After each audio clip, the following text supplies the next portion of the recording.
Bonjour la famille, et bienvenue sur Stories with Madesi. S'il vous plaît, abonnez-vous et laissez-nous un like, ça compte énormément pour nous. Partagez aussi cette vidéo avec vos amis et vos proches, et activez la cloche de notification pour ne pas manquer nos futures vidéos. Merci de le faire. Installez-vous confortablement et détendez-vous alors que nous plongeons dans l'histoire. Le tintement d'une cuillère contre le bol en céramique était le son le plus fort dans la salle à manger. Goodness leva les yeux de sa chaise, observant Frank remuer distraitement sa soupe agbono. Elle avait passé des heures à préparer son plat préféré, frais et épicé, exactement comme il l'aimait autrefois. Mais ce soir-là, il y touchait à peine. Son téléphone vibra à côté de lui, et sans excuse ni hésitation, il le prit et tapa quelque chose rapidement. Réunion tardive au cabinet, marmonna-t-il en se levant. Elle le regarda, cherchant quelque chose, de l'affection, de la familiarité, peut-être même de la culpabilité, mais ses yeux ne croisèrent jamais les siens. Juste le bruissement d'une veste de costume, et l'écho décroissant de ses pas sortant par la porte d'entrée. Ses doigts se crispèrent fermement autour de sa serviette, ses yeux rivés sur le bol intact qu'il avait laissé derrière lui.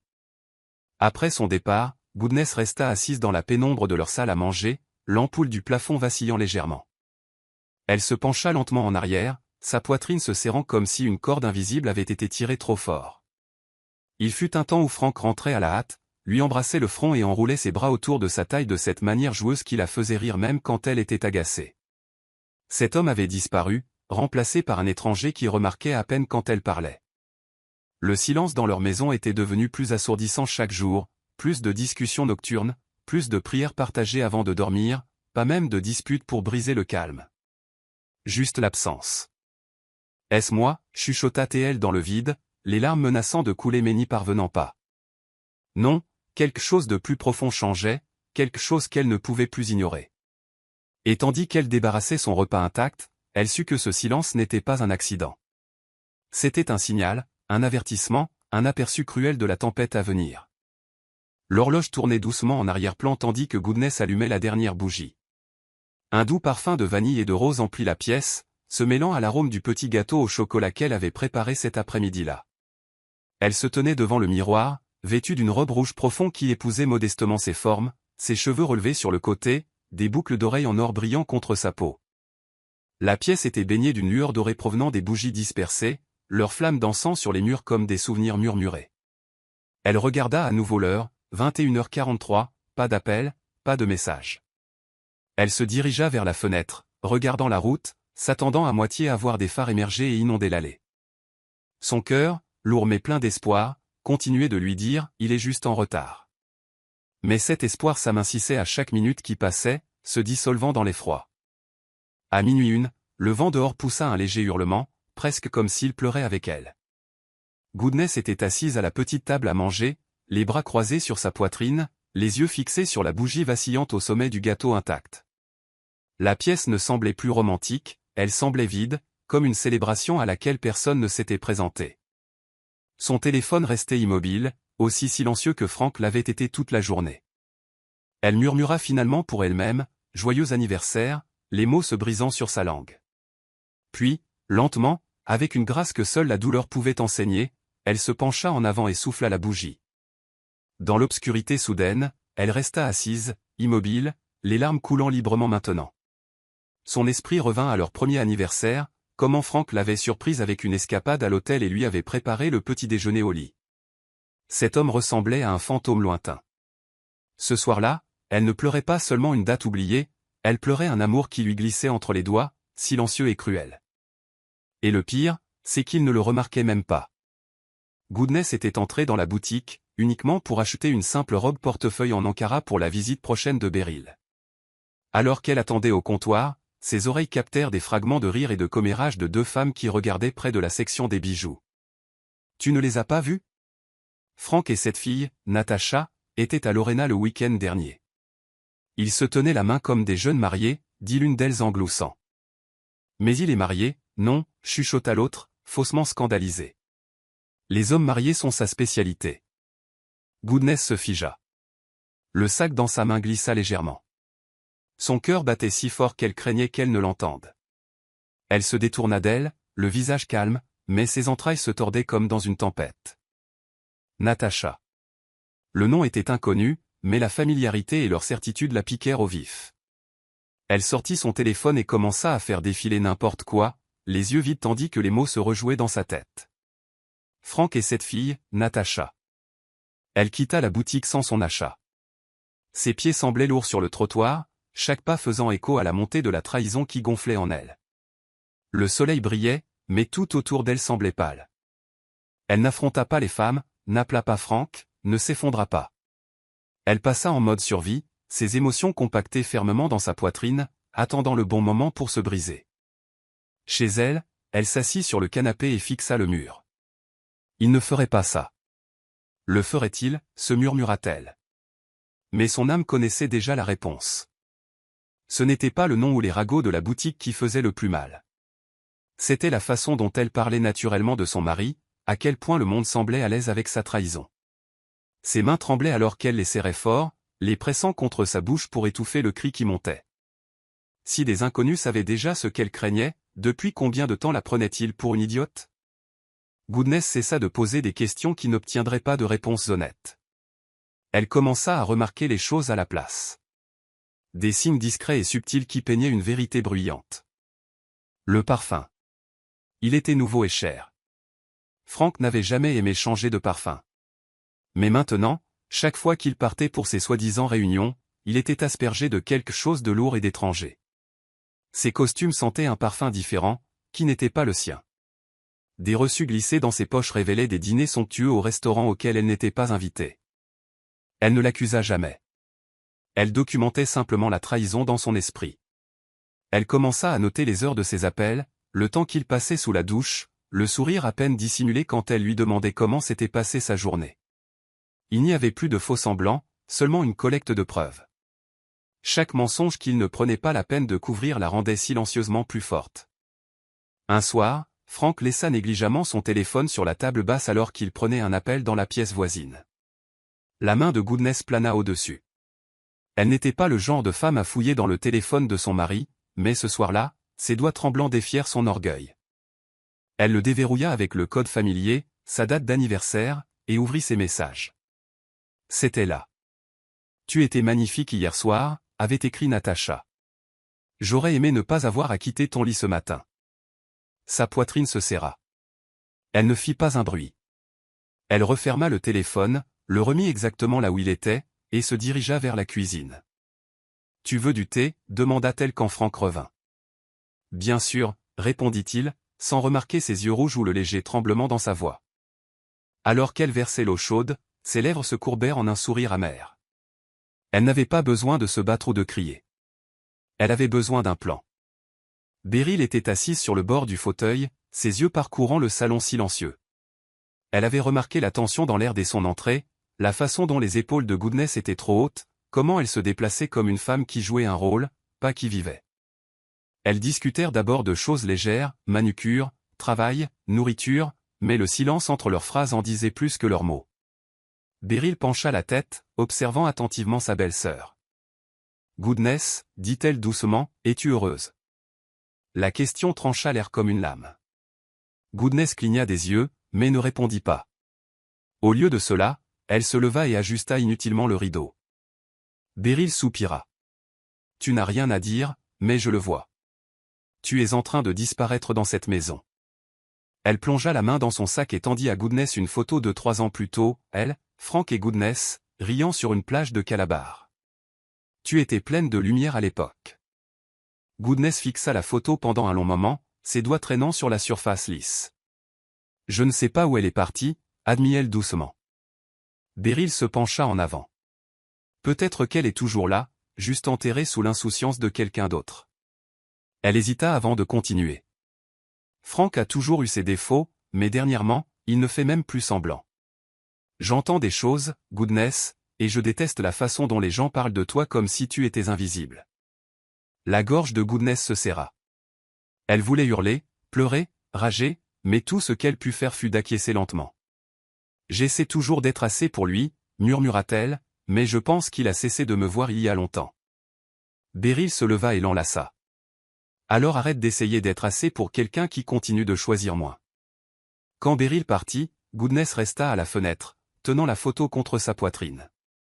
Pour la première fois, elle s'autorisa à se demander, et si partir ne signifiait pas l'échec? Et si c'était la survie? La soirée était inhabituellement calme. Goodness était assise dans sa voiture garée de l'autre côté de la rue d'un restaurant chic où elle n'était jamais allée, ses mains tremblant légèrement sur le volant. L'adresse provenait d'un reçu que Frank avait laissé tomber négligemment, daté du vendredi précédent, une soirée où il prétendait être à Ibadan pour affaires. Elle avait appelé l'hôtel ce jour-là, se faisant passer pour son assistante. Il n'avait aucune réservation à son nom. Ses yeux se fixèrent sur l'entrée alors qu'une berline noire élégante s'arrêtait. Et il était là, Frank, riant, détendu, ni stressé ni fatigué comme il le prétendait souvent. Puis elle la vit. Natacha sortit de la voiture, ses mains glissant dans les siennes comme si elles y appartenaient. Sa robe était moulante, rouge et radieuse. L'image d'eux ensemble transperça Goodness comme une flèche qu'elle ne pouvait pas retirer. Mais elle ne pleura pas. Elle prit une profonde inspiration et observa. Elle les suivit à distance, traquant leur voiture jusqu'à un hôtel du centre-ville. Un hôtel que Frank lui avait dit un jour être trop tape à accent Graveleuil à son goût. Apparemment, il n'était pas trop tape à accent Graveleuil pour ses secrets. Goodness se gara à quelques bâtiments de là et les regarda entrer main dans le hall, disparaître derrière les portes vitrées, sans jamais regarder en arrière. La scène était surréaliste, comme regarder le cauchemar de quelqu'un d'autre se dérouler sous ses yeux. Ses doigts s'enfoncèrent dans le volant, les jointures blanches, mais contrôlées. Elle attendit 10 minutes de plus, puis sortit de la voiture. Ses jambes semblaient être de plomb, mais son esprit était d'une clarté cristalline. À la réception, elle ne demanda à parler à personne. Elle ne fit pas de scène. Elle demanda un morceau de papier à en-tête de l'hôtel et un stylo, puis retourna à sa voiture avec. Dans son sac à main se trouvait une enveloppe scellée, une enveloppe qu'elle avait imprimée discrètement jours auparavant et gardée cachée, juste au cas où le soupçon deviendrait vérité. C'était le cas, et maintenant il était temps d'agir. Dans la faible lueur du plafonnier de la voiture, Goodness ouvrit soigneusement l'enveloppe, retirant le papier de divorce impeccable qu'elle avait signé 2 jours plus tôt. Sa signature était élégante, stable, sans main tremblante, sans encre bavée. Ce n'était pas une décision née de la colère. C'était une décision née de la clarté. Avec une précision calme, elle sortit le papier à en-tête de l'hôtel et écrivit d'une écriture ferme et penchée, « Merci pour les années. Je reprends ma part maintenant. » Elle plia la note, la plaça au-dessus des documents juridiques, et glissa les 2 dans l'enveloppe. Son cœur ne s'emballait pas. En fait, il battait avec un calme étrange, comme s'il avait attendu trop longtemps ce moment. Elle se dirigea vers le bâtiment, ses talons claquant régulièrement sur le trottoir, passant devant le portier avec une confiance tranquille. Sans s'arrêter, elle plaça doucement l'enveloppe sur le sol, juste devant la porte marquée Suite 709. Puis elle se retourna et s'éloigna. Elle ne jeta pas un regard en arrière. Elle n'attendit pas que la porte s'ouvre ni n'écouta des bruits de pas. Elle marchait avec la grâce d'une femme qui avait finalement cessé de mendier pour être choisie. Le portier l'appela, « Madame, tout va bien ?» Elle lui sourit doucement, les yeux brillants mais pas larmoyants. « Je vais l'être, » répondit-elle. Et sur ce, elle s'avança dans la nuit. La ville s'agitait autour d'elle, les voitures klaxonnaient, les gens riaient, la musique flottait des bars sur les toits. La vie continuait. Et elle aussi. À cet instant, elle n'était pas la femme qui avait été trahie. Elle était la femme qui avait choisi la dignité. Ses mains, autrefois lourdes de doute, se balançaient maintenant librement à ses côtés. Elle inspira profondément l'air frais de la nuit, comme si c'était la première fois qu'elle se souvenait comment respirer. Il n'y eut pas d'effondrement dramatique, pas de dernier appel à l'amour. Juste le silence et la liberté. C'était fait. À l'intérieur de la suite 709, les rideaux étaient à moitié tirés, laissant entrer les lumières tamisées de la ville qui scintillaient comme des étoiles hors de rythme. Natacha était allongée sur le lit dans un peignoir de soie, faisant tourner du vin rouge dans un verre tout en regardant Frank s'embrouiller avec sa cravate. « Tu es nerveux ?» le taquina-t-elle en haussant un sourcil. Il eut un rire gêné. « Juste fatigué » dit-il. Elle se rapprocha, faisant glisser ses doigts sur sa poitrine. « Fatigué ou coupable ?» demanda-t-elle, son sourire s'élargissant.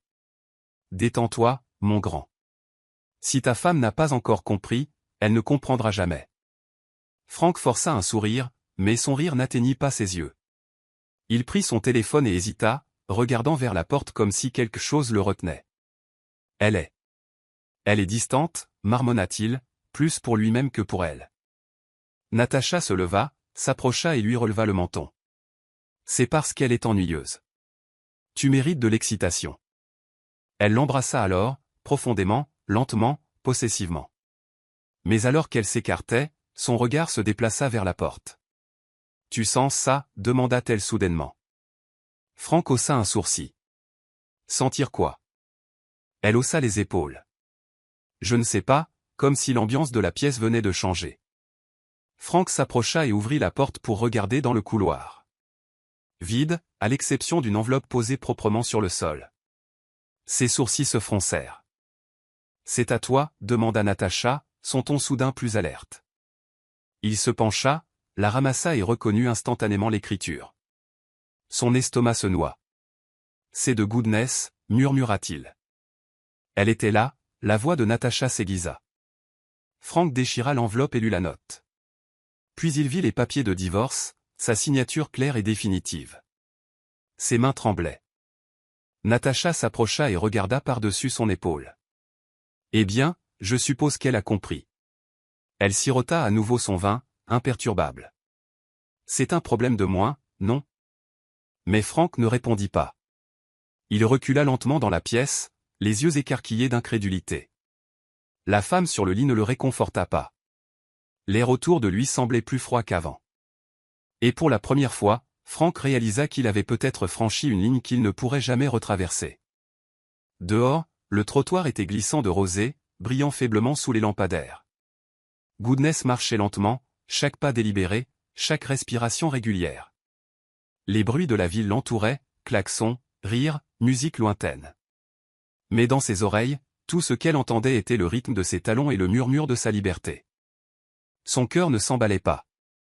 Son âme ne se brisait pas. Elle marchait, tout simplement. Derrière elle, la suite 709 restait fermée. L'enveloppe laissée comme une signature finale sur une porte qui ne lui appartenait plus. Le portier lui lança un dernier regard, confus mais respectueux. « Avez-vous oublié quelque chose, madame ?» demanda-t-il. Goodness secoua doucement la tête. « Non, je viens de me souvenir qui je suis. » Elle offrit un faible sourire et se détourna de lui, disparaissant dans les plis de la rue comme une femme renaissante. En arrivant à sa voiture, elle s'arrêta avant d'ouvrir la portière. Elle s'appuya contre elle, regardant le ciel. Une larme coula enfin, non pas de chagrin, mais de libération. Elle murmura dans l'air, « Dieu, merci pour la force que je ne savais pas que j'avais. » Elle s'assit dans la voiture, mit le contact et laissa le moteur vrombir sous ses paumes comme un battement de cœur lui rappelant qu'elle était en vie. Il n'y eut aucun appel de Franck. Aucun message suppliant. Pas encore. Et elle espérait, au fond d'elle, qu'il ne la poursuivrait pas, non pas parce qu'elle le voulait partie, mais parce qu'elle avait besoin de cette rupture nette pour respirer. Alors qu'elle s'éloignait, elle ne mit pas de musique. Elle laissa le silence l'accompagner, cette fois selon ses propres termes. Plus elle s'éloignait de cet hôtel, plus sa poitrine devenait légère. Ce n'était pas seulement une distance physique. C'était une déconnexion émotionnelle. Le moment où une femme se choisissait elle-même plutôt que son histoire.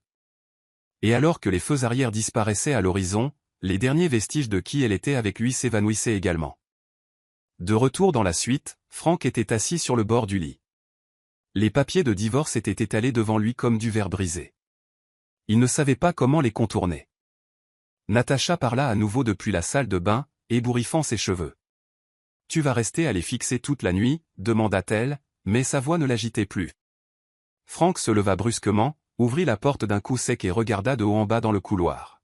« Goodness » appela-t-il, sa voix basse mais désespérée. Rien. Juste un chariot de nettoyage garé plusieurs portes plus loin et le bourdonnement de l'ascenseur. « Goodness » appela-t-il à nouveau, plus fort cette fois. Sa voix se brisa. Un homme plus loin dans le couloir lui lança un regard perplexe. « Tout va bien, mec ?» Franck l'ignora. Il se précipita vers l'ascenseur, appuyant frénétiquement sur le bouton de descente comme si cela pouvait remonter le temps. Les portes s'ouvrirent. Vide. Il courut vers le hall, scrutant les visages, bousculant les clients et les grooms, son esprit s'emballant. Il sortit dans la rue, l'air nocturne vif contre sa peau. Elle était partie. La réalité s'installa dans ses os comme de la glace. Frank avait imaginé de nombreuses issues à son infidélité, des disputes, des larmes, peut-être même des supplications. Mais ça? Cette fin nette et inébranlable? Cela le terrifiait. Il sortit son téléphone et composa son numéro. Ça sonna, une fois, deux fois, puis la messagerie vocale. Il fixa l'écran, la mâchoire serrée. Natacha émergea derrière lui, les bras croisés, le regardant s'effondrer. « Alors, quoi maintenant » demanda-t-elle. Frank ne répondit pas.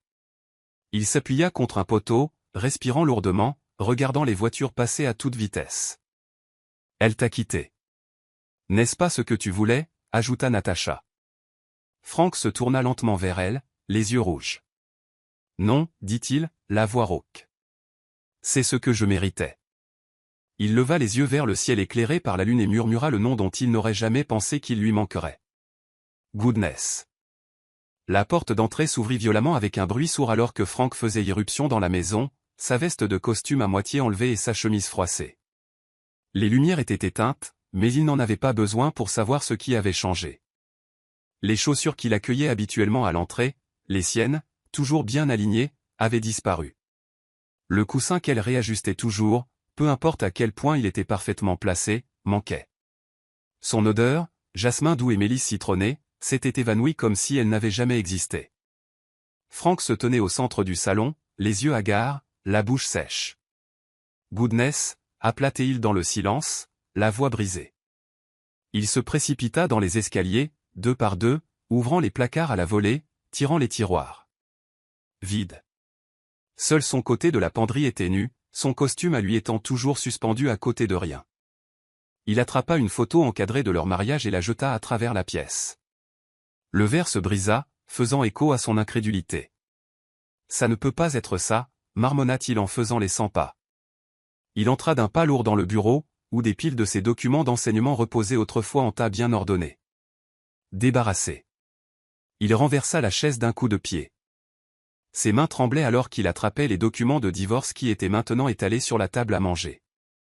Il les avait pris du sol de l'hôtel dans la panique, mais maintenant, sous la lumière blanche et froide, l'encre semblait plus audacieuse. Sa signature le fixait, finale, sans peur. Il hurla, un son profond et guttural qui venait de quelque part sous l'homme qu'il prétendait être. Puis le silence revint, cruel et inébranlable. Il s'effondra sur la chaise la plus proche, prenant sa tête dans ses mains. « Qu'est-ce que j'ai fait » murmura-t-il, encore et encore. Mais personne ne répondit, pas même la maison qui avait autrefois abrité sa chaleur. Natacha enroulait un morceau de spaghetti sur sa fourchette dans la cuisine de Frank, l'air peu impressionné alors qu'il faisait défiler son téléphone pour la 3e fois en 10 minutes. « Toujours pas de réponse » demanda-t-elle en haussant un sourcil. Frank ne répondit pas. Il fixait d'un air absent le dernier message qu'il avait envoyé à Goodness, « S'il te plaît. Parle-moi, c'est tout. » Pas de réponse. Natacha se pencha en arrière, s'étirant dans sa blouse de soie. « Honnêtement, je pensais que ce serait plus festif. N'est-ce pas le goût de la liberté » le taquina-t-elle. Frank lui lança un regard noir. « La liberté » lâcha-t-il. « Je ne suis pas libre, je suis vide. » Elle posa sa fourchette. « Eh bien, tu as fait le choix. Ne te comporte pas en victime maintenant. » Sa mâchoire se serra, et pour la première fois, il vit la courbe de son sourire non pas comme séduisante, mais comme suffisante. La nuit se passa dans une gêne palpable. Frank toucha à peine à sa nourriture. Il se déplaçait comme un fantôme, évitant le contact visuel, marmonnant dans sa barbe. Natacha alluma une bougie parfumée et fit le tour de la pièce. « Tu penses trop à elle » dit-elle platement. « Si elle était si géniale, tu n'aurais pas fini ici. » Frank se leva soudainement. « Non, j'ai fini ici parce que j'étais stupide. » Il la foudroya du regard. « Tu n'étais qu'une distraction. C'est tout. » L'expression de Natacha se figea. « Excuse-moi. » Il ne répéta pas. Au lieu de cela, il attrapa ses clés et quitta l'appartement, claquant la porte derrière lui. Natacha resta immobile, son orgueil blessé, son illusion de contrôle s'effritant. Seule dans son appartement maintenant, elle jeta un coup d'œil à son reflet dans le miroir et murmura, « Ce n'était pas censé se passer comme ça. » Mais c'était le cas, et tout s'effondrait plus vite qu'elle ne l'avait jamais imaginé. Goodness était assise près de la fenêtre du café, les mains enroulées autour d'une tasse chaude de thé à l'hibiscus. C'était la première fois depuis des semaines qu'elle s'autorisait à être dehors, à sentir le soleil sur sa peau sans que la honte ne lui pèse sur le dos. Son téléphone vibra, et elle leva les yeux. Il était là, Nelson. Plus grand qu'elle ne s'en souvenait, sa présence stable comme un chêne. Il offrit un doux sourire en se glissant sur le siège en face d'elle. « Tu te souviens encore de moi ?» la taquina-t-il. Goodness eut un petit rire. « Je n'ai jamais oublié. » Leur conversation coula facilement. Il ne lui demanda pas ce qui s'était passé. Il ne la sonda pas. Il écoutait simplement, hochant la tête de temps en temps, son regard plein de compréhension et de force tranquille. Et dans cet espace, Goodness se sentit vue. « J'ai entendu parler de ton exposition de photos, » dit-elle, sincèrement impressionnée. Nelson sourit. « Et j'ai entendu dire que tu avais écrit un article dans ce journal l'année dernière. J'ai toujours l'exemplaire. » Elle rit, rougissant un peu. C'était il y a une éternité. Il se pencha légèrement. Peut-être. Mais elle est toujours là, la fille qui connaissait sa valeur. Goodness fit une pause, les mots s'installant dans son cœur comme un baume. C'est difficile de la retrouver parfois, murmura-t-elle. Surtout après avoir tout donné à quelqu'un qui ne savait pas ce qu'il avait. Les yeux de Nelson s'adoucirent. Alors, retrouvons-la ensemble. Tu n'as pas à le faire seul. Pour la première fois depuis des semaines, Goodness sourit, un sourire authentique, petit et prudent, mais réel. Elle but une gorgée de son thé et regarda par la fenêtre. Le monde continuait de bouger, et peut-être, elle aussi le pouvait. On frappa à la porte de Frank, de manière vive et implacable. Et quand il ouvrit, Beryl se tenait sur le seuil. Les bras croisés et la mâchoire serrée. Elle le bouscula sans un mot de salutation. « Nous devons parler, » dit-elle, sa voix basse mais ferme. Frank la suivit, confus, dans le salon. « C'est à propos de Goodness ?» demanda-t-il. Beryl se retourna vivement vers lui. « De qui d'autre s'agirait-il, Frank ? Qu'est-ce que tu as fait, bon sang ?» Il ne répondit pas immédiatement, s'effondrant simplement sur le canapé et se frottant les tempes.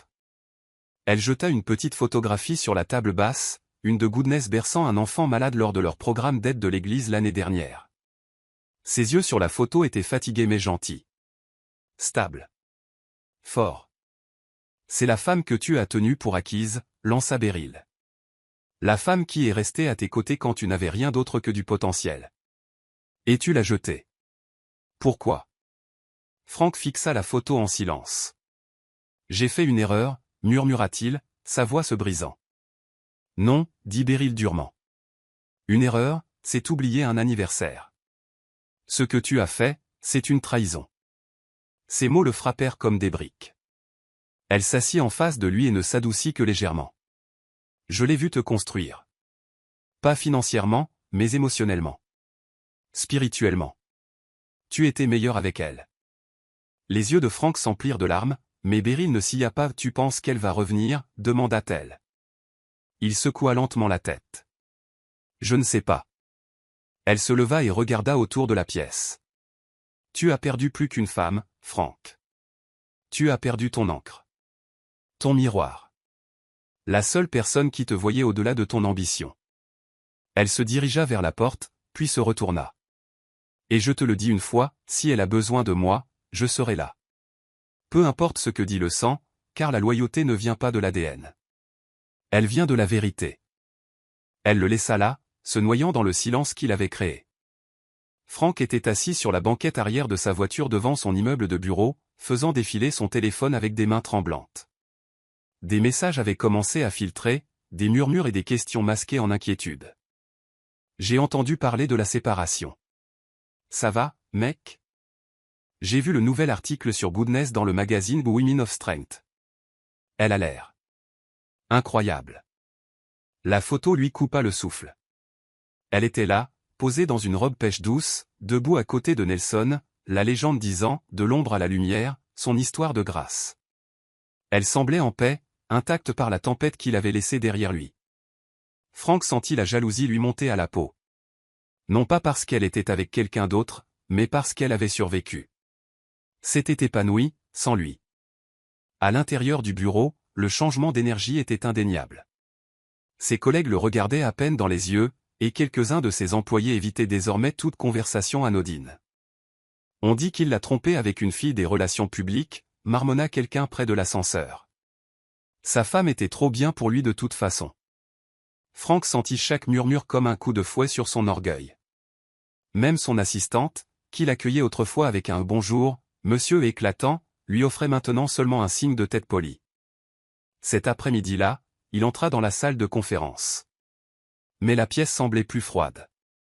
Il n'était plus le visionnaire admiré, juste un autre homme qui avait tout, et qui l'avait ruiné. Après la réunion, il s'assit à son bureau, fixant à nouveau la couverture du magazine. Il attrapa son téléphone, son doigt planant au-dessus du contact de Goodness. Mais il ne put se résoudre à appeler. Qu'est-ce qu'il dirait même? Que la lumière qu'il avait autrefois atténuée lui manquait? Que son absence avait rendu son monde gris? Il laissa tomber le téléphone, enfouit son visage dans ses mains et murmura « Elle est partie ». L'appartement semblait plus petit maintenant, claustrophobe, comme si les murs écoutaient. Natacha sortit de la salle de bain, séchant ses boucles avec une serviette, pour trouver Frank à nouveau assis en silence. Une autre journée à le regarder bouder, ruminer, faire défiler sans fin des photos d'une femme qui avait choisi la paix plutôt que la douleur. « Tu deviens insupportable », dit-elle platement. Frank ne répondit pas. Il se versa simplement un autre verre de whisky et regarda par la fenêtre. « Ce n'est pas pour ça que j'ai signé », ajouta-t-elle en croisant les bras. « Nous étions censés être amusants, excitants. Je n'ai pas quitté ma vie pour garder ton regret. » Il se tourna vers elle, les yeux injectés de sang. « Alors peut-être que tu n'aurais pas dû courir après un homme marié, dit-il amèrement. Les mots la frappèrent comme une gifle, et pendant un moment, sa confiance vacilla. Mais Natacha se redressa et se dirigea vers le comptoir où se trouvait son sac à main. « Tu veux la récupérer » dit-elle, plus une observation qu'une question. « Mais voilà le truc, Frank. Les femmes comme elles ne retournent pas aux cendres. » Elle jeta son sac sur son épaule. « Tu m'as utilisé, et je t'ai laissé faire. Mais je ne resterai pas là où je ne suis clairement que l'ombre de quelqu'un d'autre. » Elle se dirigea vers la porte et s'arrêta. « Tu n'es même pas en colère qu'elle soit partie. Tu es juste en colère d'avoir perdu la seule personne qui te voyait vraiment. » Puis, sans attendre de réponse, elle sortit et ferma la porte derrière elle. Frank resta assis immobile un long moment, puis baissa les yeux sur le whisky froid dans sa main. Il avait un goût amer maintenant, comme la perte. Goodness ajusta la jupe portefeuille autour de sa taille tandis que le doux déclic de l'appareil photo de Nelson résonnait depuis le sentier du jardin. Le soleil filtrait à travers les arbres en rayons dorés, projetant des halos chauds sur les autres femmes posant pour la campagne de bien-être. Goodness n'était plus une participante réticente. Elle avait aidé à concevoir tout le concept. Inspiré, appela doucement Nelson. Levez les yeux. Il y a de la force dans votre immobilité. Goodness fit exactement cela, inclinant son visage vers le ciel. Pour la première fois depuis des mois, elle ne prétendait pas aller bien. Elle allait bien. Son sourire n'était pas forcé. Sa posture n'était pas accablée. Elle se tenait droite, radieuse et présente. Quand Nelson baissa son appareil photo et s'approcha d'elle, il dit doucement « Je ne pense pas que le monde soit prêt pour la puissance que tu dégages en ce moment. » Elle rit, le son léger et sans garde. Alors ils devront juste rattraper le coup. Après la séance photo, ils s'assirent sous un jacaranda, partageant du jus d'ananas dans des gobelets en carton. Goodness attacha ses cheveux en un chignon lâche, jetant un coup d'œil aux femmes qui discutaient encore derrière eux. « Elles guérissent aussi » murmura-t-elle. Nelson hocha la tête. « Tu leur as donné l'espace pour s'épanouir. C'est ce que font les leaders. » Elle lui sourit, un peu timide.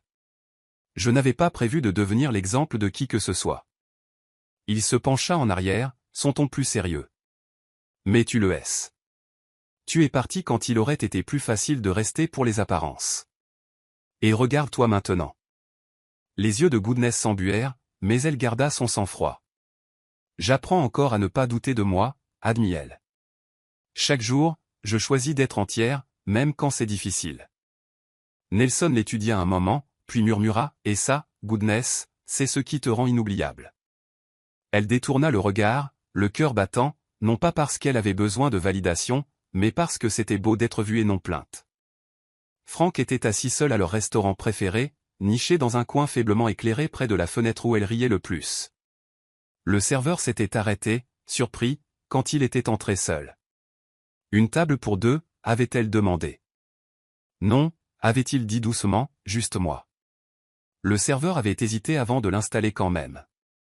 Maintenant, il était assis, fixant la chaise vide en face de lui, les couverts intacts reflétant la lumière chaude. Le menu était resté fermé. Il n'en avait pas besoin, il savait déjà ce qu'elle aurait commandé, riz jollof avec tilapia grillé et boisson à l'hibiscus, sans glace. Ses doigts le démangeaient d'appeler, de dire « Je suis là, pouvons-nous recommencer ?» Mais le téléphone resta dans sa poche. La culpabilité était plus lourde que jamais. Chaque odeur dans la pièce lui rappelait son parfum. Chaque serveuse qui passait lui rappelait comment elle avait l'habitude de donner généreusement un pourboire et de complimenter leurs boucles d'oreilles. Il ferma les yeux et les souvenirs l'assaillirent, son rire débordant sur la table, ses doigts dansant dans l'air alors qu'elle racontait une histoire. La façon dont elle posait sa main sur la sienne quand il devenait tendu lors des réunions. Elle l'avait ancré, avait équilibré son ambition avec son calme. Maintenant, il était un homme à la dérive, perdu dans un succès qui n'avait plus d'importance. Un couple à proximité se pencha sur leur table, se tenant la main et chuchotant. Franck se détourna, la gorge serrée.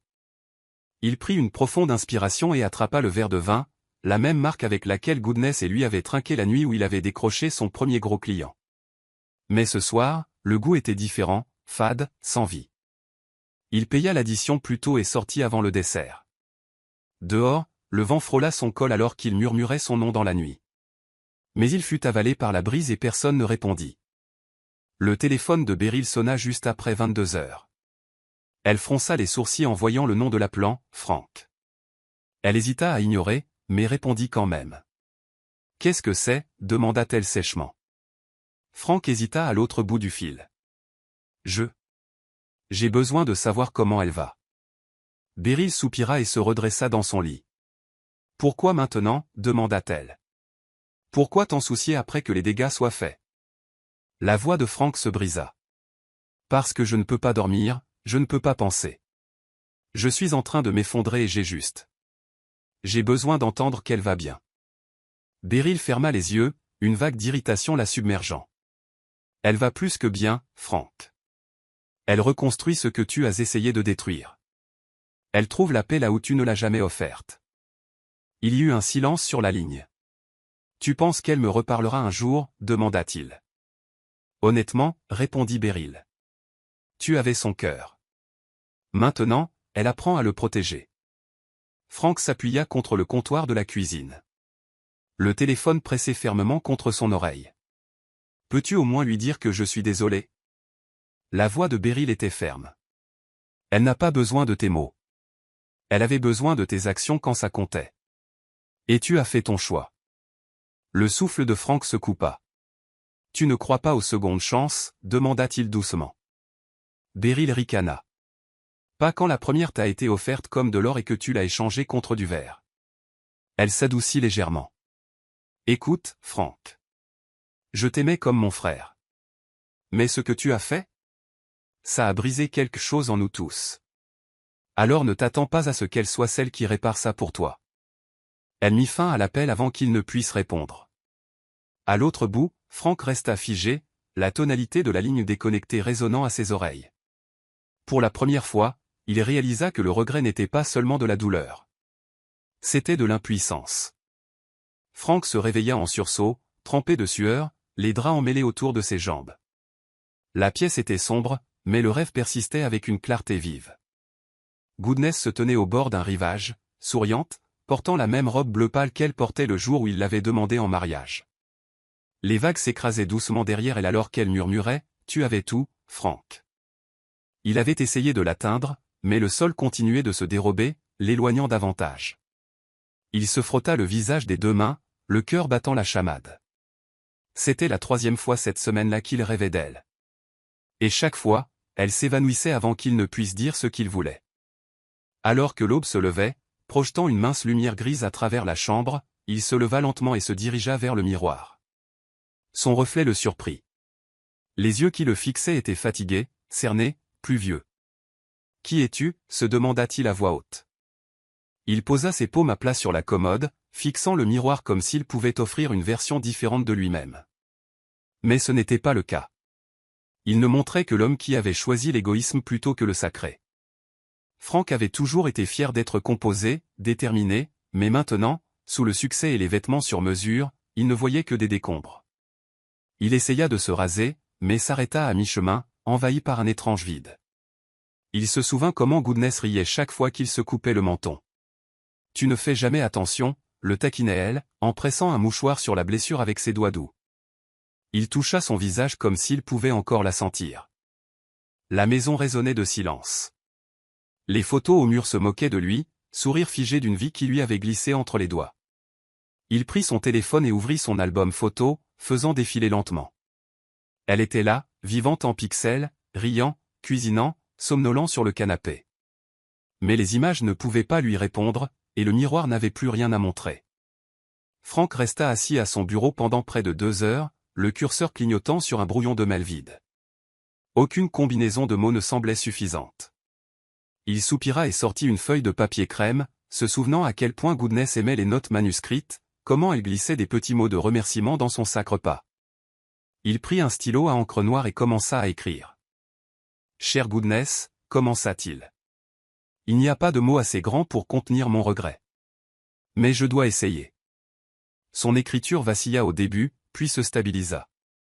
Il avoua tout, pas seulement l'aventure, mais les années d'absence émotionnelle, la façon dont il avait négligé sa douceur, sa patience, sa loyauté indéfectible. « Tu ne m'as jamais déçu », écrivit-il. « C'est moi qui n'ai pas remarqué que tu saignais tout en me maintenant à flot. » Alors qu'il écrivait, des larmes tombèrent sur la page, déformant l'encre en de minuscules rivières. Pourtant, il continua d'écrire. Au moment où il plia la lettre et la glissa dans une enveloppe, il était minuit passé. Il conduisit jusqu'à sa nouvelle adresse, celle que Beryl lui avait donnée à contre-cœur. Il n'osa pas sonner. Au lieu de cela, il glissa l'enveloppe sous sa porte, s'attarda un instant et murmura « Je suis désolé ». Puis il se retourna et partit, effrayé de ce qu'une réponse, ou un silence, pourrait signifier. Le lendemain matin, Goodness trouva l'enveloppe sur son paillasson. Elle la fixa pendant un long moment, le cœur méfiant. Elle la lut en entier, sans scier, sans respirer. Et quand elle atteignit les derniers mots, « Même si tu ne me pardonnes jamais, je veux que tu vives libre. » Sachant que tu as toujours été suffisante, elle plia la lettre tranquillement. Puis, sans sourciller, elle la déchira en deux et plaça les morceaux dans le tiroir de son bureau. Ce n'était pas de la colère. C'était un point final. Et il était à elle. Ce fut un email inattendu de l'assistante de Franck, poli, bref et étrangement humble. Monsieur Auquois demande une courte réunion, seulement si vous le souhaitez. Goodness le fixa pendant 1 heure entière avant de répondre. Un café. 20 minutes. Ils se rencontrèrent dans un modeste café du centre-ville, non loin de son nouveau bureau. Goodness portait un chemisier jaune clair et un jean, pas de maquillage, juste de la confiance et une grâce tranquille. Franck se leva quand elle entra, mais elle ne lui offrit pas d'accolade. Ils s'assirent l'un en face de l'autre, et le silence fut lourd jusqu'à ce qu'il parle enfin. « Merci d'être venu. » Elle hocha la tête une fois. « Parle. » Il déglutit. « Je ne suis pas ici pour demander quoi que ce soit. J'ai besoin de te le dire en face. Je t'ai fait du mal, et tu ne le méritais pas. » Elle ne répondit pas. Elle sirota simplement son thé. Il avait l'air plus vieux, remarqua-t-elle. L'étincelle dans ses yeux était atténuée par quelque chose de réel, le chagrin, peut-être. « Tu m'as dit un jour que l'amour est une responsabilité, pas seulement un sentiment, continua-t-il. Je pensais avoir compris ça. Ce n'était pas le cas. » Elle posa sa tasse. « Tu ne m'as pas seulement trahi, Franck. Tu m'as fait me sentir invisible dans ma propre maison. Ce genre de dommage ne disparaît pas avec des excuses. » Il hocha la tête solennellement. « Je sais, et je ne demande pas le pardon. J'avais juste besoin que tu m'entendes le dire. » Goodness se pencha en arrière sur sa chaise. « Je ne te déteste pas. Je m'aime juste davantage maintenant. » Elle se leva, lui jeta un dernier regard et dit avec une finalité calme, « Je protège ma paix avant tout. » Puis elle s'éloigna, ni en colère, ni amère, juste libre. Frank resta figé sur son siège, la regardant disparaître une fois de plus. Mais cette fois, il ne la poursuivit pas. Il avait compris la leçon. La soirée était calme, à l'exception du doux chant des cigales au loin. Goodness et Nelson marchaient côte à côte dans un parc drapé d'une lumière lavande crépusculaire. Il tenait un petit appareil photo dans une main, s'arrêtant parfois pour photographier la façon dont la brise attrapait l'ourlet de sa robe. Elle rit quand il lui montra une des photos floues. « Tu es un photographe qui dérape », le taquina-t-elle. Il sourit, mais il y avait quelque chose de lourd derrière ce sourire. « Je voulais te dire quelque chose », commença-t-il. Ralentissant ses pas, elle se tourna vers lui, les sourcils levés. « Ce n'est pas à propos d'une autre exposition, n'est-ce pas ?» Il eut un petit rire, puis redevint sérieux. « Non, c'est à propos de toi. De nous. » Il se plaça devant elle et prit sa main, ses yeux ne quittant jamais les siens. « J'ai attendu longtemps pour dire ça, et je ne voulais pas le faire quand tu étais encore en train de guérir. Mais maintenant, je te vois rayonner à nouveau, et je veux faire partie de cette lumière. » Le souffle de Goodness se coupa. Elle ne se retira pas, mais elle ne se pencha pas non plus. « Nelson, dit-elle doucement, incertaine. Je ne demande pas de réponse maintenant, continua-t-il rapidement. J'ai juste besoin que tu saches que ce n'est pas seulement de l'admiration. Je t'aime, Goodness. J'aime la façon dont tu diriges avec douceur, la façon dont tu parles comme si tes mots étaient cousus de prière. Je te vois, non pas comme quelqu'un qui se remet d'un chagrin d'amour, mais comme une femme qui s'est reconstruite sur des ruines, et je serais honoré de marcher à tes côtés. » Elle cligna rapidement des yeux, submergée par le poids de sa sincérité. « Je ne pensais pas que je me sentirais à nouveau vue, » admit-elle. « Mais avec toi, je n'ai pas l'impression de devoir expliquer qui je suis devenu. » Il sourit, laissant sa main partir avec grâce. « Alors j'attendrai. Que tu dises oui aujourd'hui, l'année prochaine ou jamais, je serai toujours fier de te connaître. » Le soleil descendit plus bas alors qu'ils continuaient à marcher, le silence les enveloppant doucement, non pas gênant, mais paisible.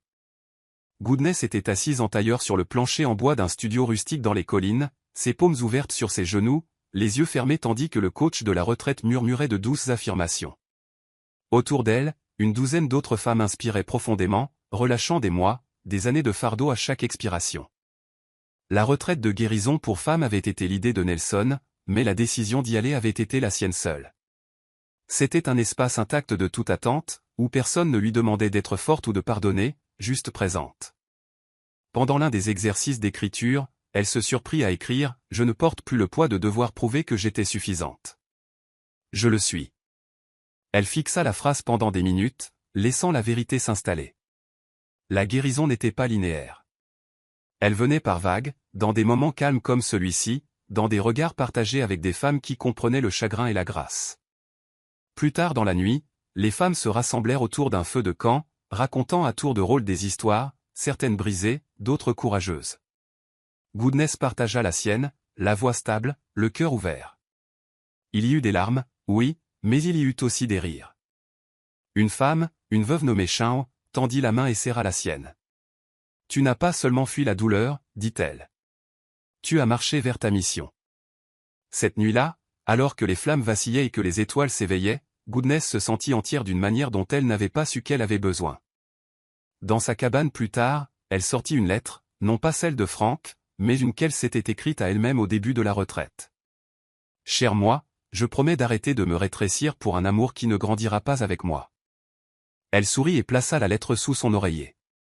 La femme qui avait autrefois murmuré des excuses dans le silence revendiquait maintenant la joie à deux mains, et cela lui allait bien. Frank était assis dans son bureau, entouré d'un silence plus bruyant que n'importe quel débat de salle de conférence. L'écran de son ordinateur portable était ouvert sur une diffusion en direct, que quelqu'un lui avait transféré d'un événement d'autonomisation des femmes tenu dans un centre d'art du centre-ville. Le titre clignotait sur l'écran, « Trouver la plénitude après le feu ». Goodness se tenait sur scène, radieuse dans un chemisier émeraude fluide et un pantalon sombre. Elle avait l'air calme, gracieuse, alors qu'elle s'adressait à un public nombreux. « Partir ne signifie pas toujours la défaite, dit-elle, sa voix ferme. Parfois, c'est la décision la plus courageuse de votre vie. Je suis parti pour trouver la paix, pas la vengeance. Et aujourd'hui, je ne porte aucune amertume. Seulement des limites. Frank se pencha plus près, subjugué. Ce n'était pas la femme dont il se souvenait. Elle était plus confiante, plus entière, plus inaccessible. Alors qu'elle continuait, elle partagea des moments de son passé sans nommer personne. Mais Frank connaissait chaque référence. Il y a eu des jours où je remettais en question mon reflet, dit-elle. Des jours où je me pliais en quatre pour être aimé. Mais maintenant, je ne me plie que pour prier, et je ne poursuis que ma mission. La salle éclata en applaudissements, et Frank sentit sa poitrine se serrer. Il ne pouvait pas arrêter de regarder. Chaque sourire qu'elle offrait à la foule ressemblait à un rappel de tout ce qu'il avait perdu. Pas seulement sa présence, mais sa foi en lui. Alors que la caméra se tournait vers Nelson debout dans les coulisses, attendant de lui remettre un bouquet, la main de Frank se serra en un point. Mais la jalousie ne dura pas longtemps. Elle s'estompa en quelque chose de plus calme. Le regret. Pas le genre apitoyé sur soi-même. Le genre permanent. Le genre qui savait qu'il n'était plus qu'un observateur dans l'histoire de la femme qui avait autrefois porté son nom. Il ferma lentement l'ordinateur portable, murmurant son nom dans la pièce vide. Goodness. Goodness se tenait au centre de son appartement, fixant la boîte ouverte posée sur sa table basse. À l'intérieur se trouvaient des vestiges d'une ancienne vie. Des souvenirs qu'elle avait autrefois gardés avec tendresse, mais qu'elle regardait maintenant avec détachement. Une montre-bracelet en argent qu'elle avait offerte à Frank pour son 35e anniversaire. Un talon de billets de leur lune de miel à l'île Maurice. Un mot qu'il avait griffonné lors d'un de ses rares élans romantiques, à jamais ton plus grand supporter. Elle ne toucha à rien, regarda seulement. Ce n'était plus la colère qui la remplissait, mais la paix. Elle avait dépassé la version d'elle-même qui s'était accrochée à des promesses brisées. Avec une délibération calme, elle scella la boîte, y attacha une petite carte qui disait « Pas de retour à l'expéditeur » et la porta jusqu'à sa voiture. Ses doigts ne tremblaient pas. Son cœur n'hésitait pas. Au gratte-ciel où vivait Frank, elle traversa le hall, ignorant le regard surpris de la réceptionniste. « Pour Monsieur Okwa, dit-elle simplement, en tendant la boîte, veuillez vous assurer qu'il la reçoive. » La réceptionniste hocha lentement la tête, ne sachant pas si elle devait parler. « Dois-je » ? Pas de message, l'interrompit doucement Goodness. Il saura ce que cela signifie. Elle se retourna et sortit sans attendre de confirmation. À l'étage, Frank examinait des rapports lorsque la réceptionniste le contacta. « Monsieur, un colis a été laissé pour vous. » De Madame. De Goodness. Frank se figea, puis se leva et se dirigea vers la réception quelques minutes plus tard. Quand il ouvrit la boîte, seul dans son appartement, il reconnut instantanément chaque objet. Sa main trembla en sortant la note. Pas de retour à l'expéditeur. Il se rassit, berçant la boîte sur ses genoux, réalisant que ce n'était pas seulement elle qui fermait un chapitre. C'était sa façon de s'assurer que la porte restait fermée. Cette nuit-là, Frank erra dans la chambre qu'il partageait autrefois avec Goodness, la boîte de souvenirs toujours posée sur le sol. L'espace semblait plus froid, comme si quelque chose d'essentiel avait été arraché à ses murs. Les rideaux qu'elle avait choisis avaient perdu leur charme. Le lit, bien que fait, semblait peu accueillant. Il attrapa la photo de mariage toujours perchée sur la commode, la dernière qu'elle n'avait pas prise. Dessus, son sourire était éclatant, ses yeux confiants. Ses propres yeux, à l'époque, témoignaient d'une fierté tranquille. Maintenant, tout ce qu'il voyait dans le reflet était un homme humilié par sa propre trahison. Il s'affala sur le lit, laissant la photo reposer dans ses mains. « Nous étions heureux », murmura-t-il, comme si elle pouvait encore l'entendre. « Et j'ai tout détruit. » Il ne pleura pas cette fois. Les larmes avaient séché quelque part entre son silence et son sourire lors de cette diffusion en direct. Il s'allongea simplement et fixa le plafond, hanté par les échos de leur rire. Son téléphone s'alluma à côté de lui, email de travail, quelques salutations vides. Aucun d'elles. Et cela le frappa avec une finalité soudaine qu'elle ne reviendrait pas. Non pas parce qu'elle était cruelle, mais parce qu'elle avait appris à survivre sans lui. Il se leva lentement, reposa la photo sur la commode, puis la reprit. Après un dernier regard, il se dirigea vers le tiroir, plaça la photo à l'intérieur et le referma doucement. Ce n'était pas un acte pour l'effacer. C'était le début de l'acceptation qu'elle s'était choisie elle-même. Et il devrait vivre avec la version d'elle qui ne serait plus jamais la sienne. Nelson attendait sous un jacaranda en fleurs, un livre à la main, jetant des coups d'œil toutes les quelques secondes sur le chemin. Il ne s'attendait à rien de dramatique. Il connaissait assez bien Goodness pour comprendre que ses réponses venaient comme la pluie, douce, mais indubitable. Elle arriva tranquillement, vêtue de lin bleu doux, un petit sourire aux lèvres. « Tu lis toujours de la poésie ?» demanda-t-elle en désignant le livre. Il sourit. « Seulement quand j'attends quelque chose qui en vaut la peine. » Ils marchèrent un moment dans un silence complice avant de s'asseoir sur un banc. « J'ai pensé à ce que tu as dit » commença-t-elle en se tournant vers lui. « Et je suis reconnaissante que tu ne m'aies pas précipité. » Il secoua la tête. « C'est ton rythme qui compte, pas le mien. » Elle plongea la main dans son sac et en sortit un papier plié. « J'ai fait une liste, » admit-elle avec un petit rire, « des choses que je veux ressentir avant de dire oui à qui que ce soit à nouveau. » Il prit doucement la liste, la parcourant. En haut, paix, sécurité, rire, présence. En bas, une amitié qui n'a jamais à mendier de l'amour. Nelson leva les yeux, son regard chaleureux. « Et ressens-tu ces choses avec moi ?» Elle hocha lentement la tête. « J'apprends à le faire. Et je veux continuer à apprendre avec toi. » Un soulagement envahit son visage, mais il ne sauta pas de joie ni ne cria. Au lieu de cela, il attrapa sa main. « Alors nous marcherons ensemble. Sans hâte, sans pression, juste la vérité. » Elle s'appuya sur son épaule, le poids de l'amour passé ne planant plus comme un fantôme entre eux. « Je ne suis pas la même femme que j'étais, » murmura-t-elle. « Je sais, » répondit-il, « et je ne voudrais pas d'elle. Je veux la femme que tu es maintenant, celle qui s'est choisie elle-même. » Et alors que les pétales tombaient des arbres autour d'eux, elle exhala enfin le dernier de ce qui la retenait autrefois. L'enveloppe crème arriva discrètement, remise en main propre, sans timbre, sans fanfare.